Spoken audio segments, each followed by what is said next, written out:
Because 10 seconds. in the room, they were in the waiting room. I admitted some. No, I removed them. Like you kept admitting them. Oh, okay. We are going to be live in a minute. In 10 seconds. All right, we are there.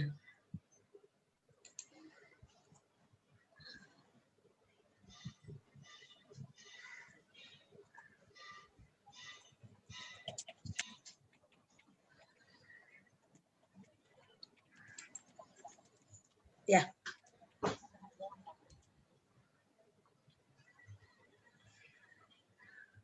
Hello, everyone. Welcome. All the doctors, Dr. Achyutan, Dr. Sarvanan, and also Dr. Vidya, Dr. Rashmi Menon. I'm not sure if Dr. Nandita is here yet. So we have lots of questions to answer. And let's get going. I have also written down some from the internet, from the event itself. First question is to Dr. Vidya. Someone is asking which oil you suggest in Ayurveda. Is Dr. Vidya? Hello. Yes. Thank you so much. Thank you so much for that question. Dr. Rupasha, I must thank you for hosting this wonderful session. I'm sure it's going to be a great help for everybody. So going straight to the question. Get your video on if you can. Okay. Yeah. I'm outside, but I'm all right. Yeah. Thank you so much again for the opportunity. We all are proponents of whole food plant-based, so I don't recommend any oil. First of all, sorry for that, but then I'll say if there is a therapeutic necessity to use any oil, and that would be virgin coconut oil, which is probably extracted from the butter in the cold pressed way, only therapeutically and not for everyday consumption. So that's my recommendation. That's the only oil. Or if there is a need for that person to have any oil, any kinds of oil, then I would recommend flaxseed oil. Sometimes some people have according to Ayurveda excess vata in the body where there is neurological deficiencies. In such conditions, yes, for omega-3 fatty acids, I would recommend flaxseed oils and all the oils that need to be crushed within our teeth. So then, that's one way to consume oil. So all kinds of oils from nuts like walnuts, almonds, sesame seeds, then pumpkin seeds. So if it can be extracted very naturally in our own mouths, that's the best and the most healthy way to consume oil. I hope I answered your question. Thank you.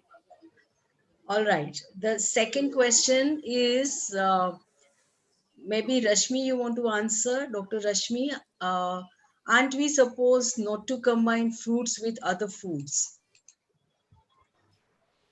Okay, so yes, fruits are our most natural food. That's why it is very easily digested by the stomach, and it goes from the stomach to the duodenum in about 20 minutes. So what happens is when you put in food which are heavier to digest, they take up space in the stomach, and then the fruit cannot get completely, all the nutrients cannot be completely absorbed. So ideally, fruit should be eaten on empty stomach and should be separated from other food, especially cooked food.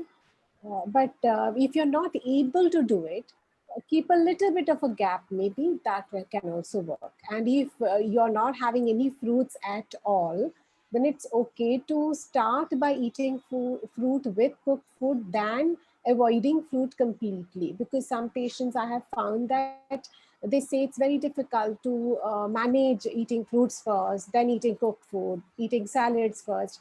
So they skip the whole fruit salad part. So it's important for our body to have the raw food in the form of fruits and salads. So if this is the only way you can get it in, go ahead and do it. But if you can manage, have it on an empty stomach. I hope I answered that question. Wonderful. So the next question is for Dr. Achyutan, who mentioned a cake. And I think people heard it right.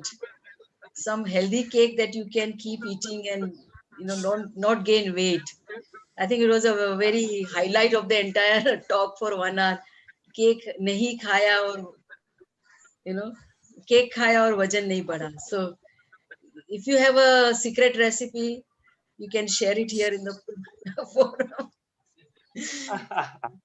Absolutely, Dr. Rupa. Thank you so much, Dr. Rupa, Dr. Saravanan, and team for hosting this event. We're so happy to be here and to be speaking with all of you today. And it's a wonderful opportunity indeed. Healthy cake that helps you lose weight. That's what I was talking about. It's very, very easily possible. A regular cake, you make it with maida, eggs, cream, milk, sugar, and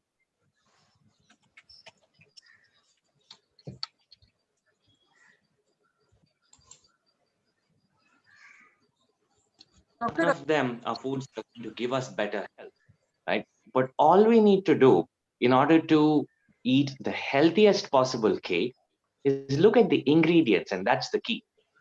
If we look at every single ingredient and ask ourselves two questions when we'll be eating the healthiest possible cake. The first question is this from a plant? Yes or no? The second question is this a whole food? Yes or no? If we get yes to both of those questions, then we're eating the healthiest possible cake. If either of those is no, then we need to rethink our ingredients. For example, look at Maida. Is it from a plant? Yes. Is it a whole food? No. So what's the closest whole food that you can get to Maida? That's whole wheat flour. So take out Maida, bring in whole wheat flour, then move on to the next ingredient. Like that, you go down the list. Replace maida with whole wheat flour, replace milk with a plant-based milk, replace sugar with a whole food sweetener, for example, date syrup, which is very simply soaked and ground up dates. And you replace butter with a nut butter like peanut butter or almond butter or cashew butter. And that's it. You put your cocoa powder. Now, cocoa powder, instantly, it's not a whole food, but still, it is healthy for us because you remove the oil from coconuts to make cocoa powder from it. Because you're removing something bad from coconuts themselves, cocoa powder is actually even healthier than the whole coconut itself. So, cocoa powder is great, with the exception that it gives some people some acne. So, but anyway, those are tinier details. Um, and that's the secret to the healthiest whole food plant-based cake. The reason it's going to help you achieve your ideal weight is because it is calorie dilute as opposed to being calorie dense. I hope that answered your question. If you want a more detailed recipe, look for the Christmas cake recipe on our website nutritionscience.in, or just Google whole food plant-based cake. You'll find many recipes out. Fantastic. Someone is asking a question. What are your views on a fruitarian diet? Samiksha, she's asking. Who would like to answer? Okay, I'll answer that. Okay. Fruitarian diet is something that needs to be gradually built up into, if at all. You don't need to be a fruitarian in order to have excellent health or in order to reverse your diseases. For that, whole food plant-based diet based on seasonal and organic stuff is good enough. But then if you want to progress more or explore more in your fruit journey, in your food journey, or in your spiritual journey, maybe you might want to go there. But then it is something that you have to check with yourself, are you ready for? And then slowly go into it. Because when you're eating only fruits, there is a different combination of nutrients that are going in, and some are not going in at all. So your body needs to adjust to it. So some people who are eating junk food, suddenly when they feel that, okay, raw food or even fruitarian diet is super. So then they just jump into it and then they end up feeling weak. They end up having diseases in their body and then they feel disillusioned. So if you're looking at health, for the purpose of health, a whole food plant-based diet with seasonal, local, and organic ingredients is the answer. Thank you. Hi, thank you. Since Dr. Nandita Shah has to leave, there's a quick question for her. Is it essential to eat essential fats to age well? Is it essential to have Is it fats to age well? essential to eat essential fats to age well? Okay. First of all, I just want to thank you all. Thank you, Rupa, for making this happen. And thank you all for being there and for taking me first. So yes, essential fats are absolutely important. However, they don't have to be obtained from refined products in any way, because nature would never have it that we have to have oil or ghee or some other kind of fat. We can get all the essential fatty acids just from regular food. Essential fatty acids mainly means omega-3s, and actually when we consume refined oils, omega-6 goes high. Omega-6 and 3 always need to be in balance. So if omega-6 goes high due to refined fats, then you need to have omega-3 to bring the balance. But since we always advise a whole food plant-based diet, we will not have this problem at all, and we will get all our essential fats, omega-3s, just from whole plants. In fact, that's exactly where the fish get it from too. So we don't have to worry about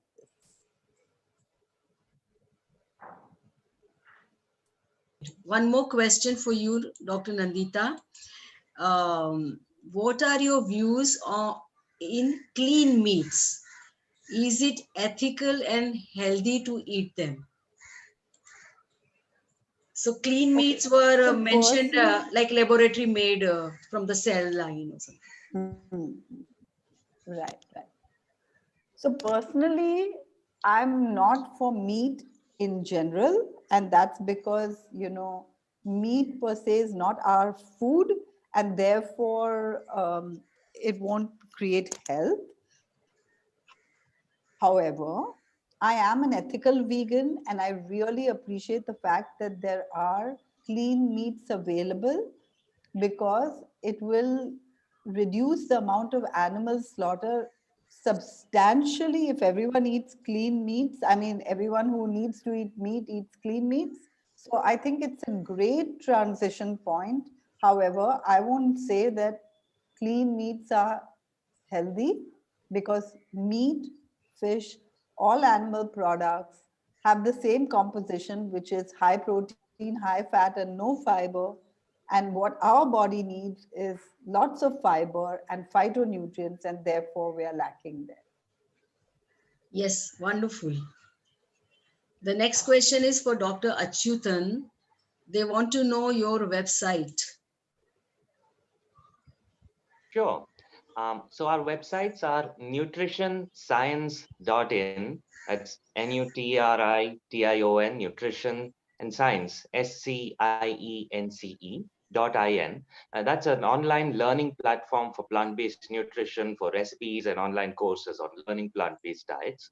And if anyone would like to have a hands-on experience of what does a plant-based diet taste like, then do go to sampurnahara.com. That's SAMPOORNA, Sampurna Ahara, AHARA.com. And you can order meals, whole food plant-based meals, to be delivered to you anywhere in Bangalore. I hope that helps. Yes, of course. Also, there is one more question. Doctors, what are the foods which are important during pregnancy, and what is crucial for development for the child in the womb? Absolutely. In fact, the diet that our mothers eat during pregnancy and during lactation, as well as up to 10 years of age, has been found to be much more important than the diet we eat from 10 years onwards for the rest of our lives. It's sad for most of us that we're discovering it so late in our lives, but there are so many of you who could give your children better health with the diet that you eat during pregnancy. Research has found that if we eat whole food plant-based diets, then we're able to reduce our children's risk of developing type 2 diabetes, type 1 diabetes, hypertension, obesity, lifestyle related cancers, asthma, autoimmune diseases, a whole wide range of diseases. We're able to reduce, in some cases, even eliminate the risk, bring it down to zero as close as possible just by eating a whole food plant-based diet during pregnancy.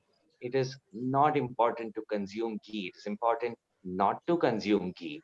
It is important not to consume animal foods. It's important not to consume processed foods. It is important to eat a larger quantity of food overall, especially more of calorie dense foods as you go later during your pregnancy. But you can easily get those from whole grains, from dals and beans, pulses and nuts and seeds as well, very, very easily meet all your nutritional requirements, along with a vitamin B12 supplement, a vitamin D supplement if required as well during your pregnancy. Even folic acid is much healthier when it comes from whole plant sources rather than a supplement, is what research has found. Wonderful. There's another question from Dr. Jasminder Kaur. She's asking, is baking powder and baking soda healthy in cakes? Who wants to? That's a good question. Lovely. So baking powder and baking soda give the cake its nice bouncy, fluffy texture, if you will. However, the problem is both of them contain sodium. The average Indian consumption of sodium is about 10 to 12 grams of salt every day, right, on average. But according to the American Heart Association, the maximum quantity of salt each one of us can consume safely is about 3.75 grams per day per person. That's about 3/4 of a teaspoon. Most of us eat that for breakfast itself, right?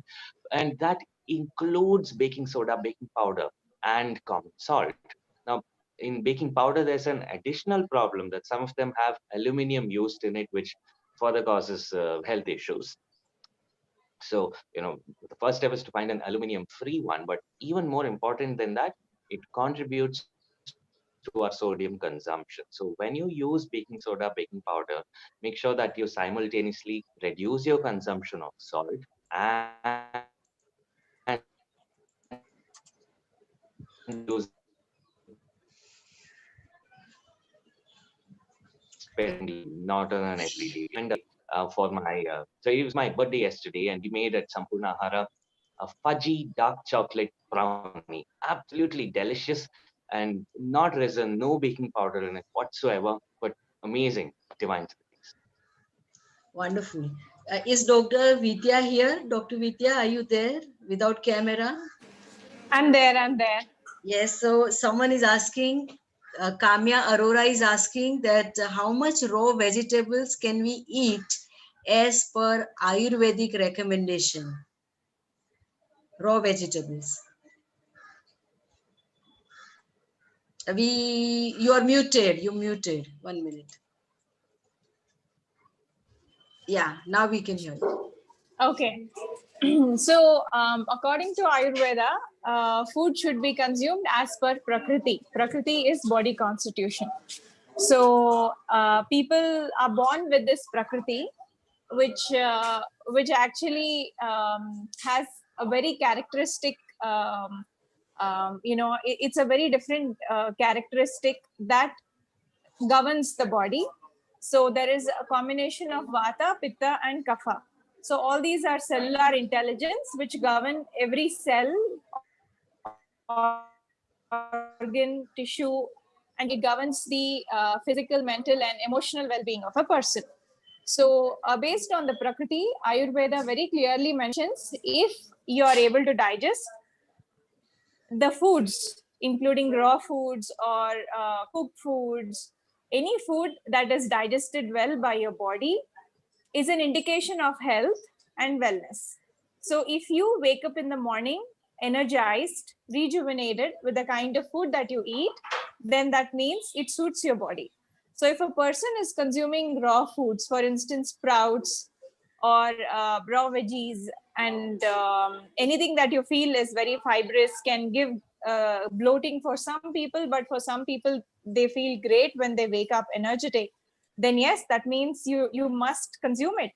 But if people have an issue digesting it, then I think that means you need to work on it, maybe change the way the food is eaten, either have it in the morning or maybe mix some spices or maybe a dash of oil or a pinch of salt or pepper, so that it aids the digestion, because by adding that it actually produces enzymes in your digestive tract that can digest the raw foods better. So, and apart from that, Ayurveda also suggests a ahara vidhana, meaning how you should eat it, meaning, what should you eat before consuming raw and what should you eat after consuming raw. So when you follow those and based on your prakriti, you can definitely eat raw foods, because during the times of Ayurveda, it was mostly raw. A lot of people ate raw veggies and fruits. Compared to what we eat now. Of course, they were organic. So definitely raw foods are very healthy. But if you're not used to eating it, you get bloating and indigestion, then eat it slowly, follow certain procedures of either partly cooking it or maybe adding some spices in it, have hot water after 30 minutes, do whatever that can actually aid your digestion. So that said, I hope I'm able to explain it, and you're cleared of your doubts, and any questions, please, you're welcome. Very, very well said. Dr. Saravanan, there is a question that says that can we have seeds in smoothie like lemon, melon, kiwi, chiku, all this? Can we add seeds in it with the fruits and seeds combination? Can we do it? Thank you for this question, Dr. Rupa, and thank you very much for this session today. So for this question, the ideal answer from my end would be, in a smoothie, ideally, I would recommend to combine fruits with greens and not with anything else. So that is the ideal smoothie which I would recommend for better digestion and absorption. If at all, seeds need to be taken, that can be added to vegetable salads. That's a better way.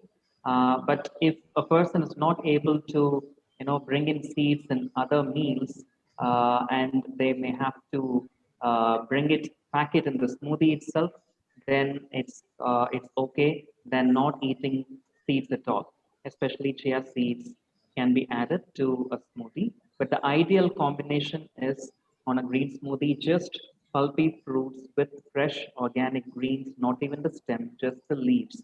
So that would work well.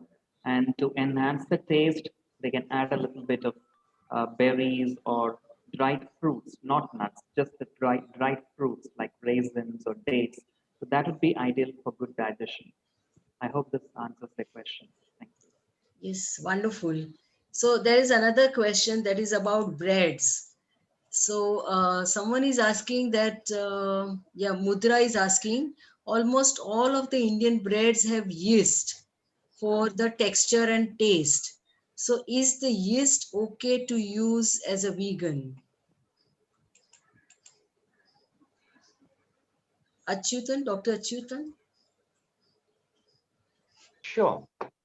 So, if I understand your question right, there are two aspects to it. One is you want to ask whether you can eat yeast ethically, and second is you want to ask whether it's good for health to eat it. Let me answer both quickly. Or is it So like when you vegan look and, at is it vegan they are asking, Is it, it is Sure. vegan, I suppose. Yes, yes, it is. So the moral question is: are you causing harm to a living being? That's what veganism is based on ahimsa, and so you cause harm to living beings, when you breathe in, you kill bacteria when you go to that fundamental level. But when you're talking about the wider thing about food, you want to prevent causing pain to a living being that can perceive pain. For example, when you pluck a flower, yes, the plant might sense that the flower is not there anymore. But when you pluck a finger off someone, that's pain, right? That's the difference. So when you look at it from that perspective, yeast is a single-celled organism that doesn't really have a central nervous system and the ability to perceive pain. So yes, it's vegan, you can consume it. Health-wise, yeast actually helps you lose weight. The beta-glucans in yeast have been shown clinically to help you lose weight. And I recommend consuming nutritional yeast as one of the spices to add to your food when you're trying to reach your ideal weight if you're overweight to begin with. And yeah, so yes would be the answer. Wonderful. Is Dr. Vidya still here? Or she's Yes, left? yes, very much, very much. I'm here. Here. Dr. Vidya, you are getting your favorite question. Is the ghee necessary as per Ayurveda? Thank you so much. I love this question because I get asked, I mean, people ask me like almost every day. Well, to answer your question, ghee is not required at all for us. It's only the culture, it's only the conditioning which added ghee in our daily lifestyle. If you actually see, so many Asians don't even know what is ghee. So it is quite possible that this is just a cultural influence and nothing to do with Ayurveda. Well, during the times of Ayurveda, ghee was recommended because there was no other fat available during that time. And they used to walk for thousands of miles, thousands of kilometers every day, and they needed to consume that calorie. So it was easy for them to carry this with them only to survive. It was not for thriving. And you know what? We can completely thrive well with plant-based foods, nuts, seeds. If you want to make butter out of it, definitely go ahead and make it, and it tastes amazing. And it actually gives us all the necessary nutrition, omega-3 fatty acids, with nuts and seeds, but not with ghee. With ghee, your omega-6 is going to go up. So and it's also going to increase your LDL. So I do not recommend ghee in any form, not even therapeutically, because it is possible to have herbal decoctions, asavas and arishtas and churnas. That is what I give my patients all the time. And I completely don't recommend ghee. No, we don't need ghee in any form. And it's not going to help us. And if you're thinking that, oh, with ghee, I'm going to get my DHA, there are different plant sources to get DHA to your body. So it is possible to get everything and cut off the cholesterol part of ghee. So that said, I don't recommend ghee. Even as an Ayurvedic practitioner, I would not. So I hope that answers your question. So, doctors, thank you very much for answering all the questions and being present here personally. We have so many more questions actually, but since there is a time constraint, there are questions regarding protein and other things. So there are going to be more panels this evening from health coaches and also the fitness people. And tomorrow there is a special completely 1 hour session only on protein. And there are 4 nutritionists on the panel who are plant-based nutritionists. So you hear it directly from their mouth, nutritionists, about the protein. That will be better. So right now we're closing this session. Thank you very much. There are lots of people who attended the talk and have been, sending out so many comments and questions and personal case histories. So what we want to do is we have more question and answer sessions coming up. You can all come back and see if, there is time to answer those questions. Because of the time limit, we'll not be able to continue longer. Thank you, Dr. Achyutan, Dr. Saravanan, Dr. Vidya, Dr. Rashmi Menon, Dr. Nandita Shah had to just leave early. So thank you all of you to be, participating here today. Thank you so much. Thank you so much. Thank you so much for inviting us over. Thanks a lot. Thanks a lot. Yeah. Thank you, everyone. Bye.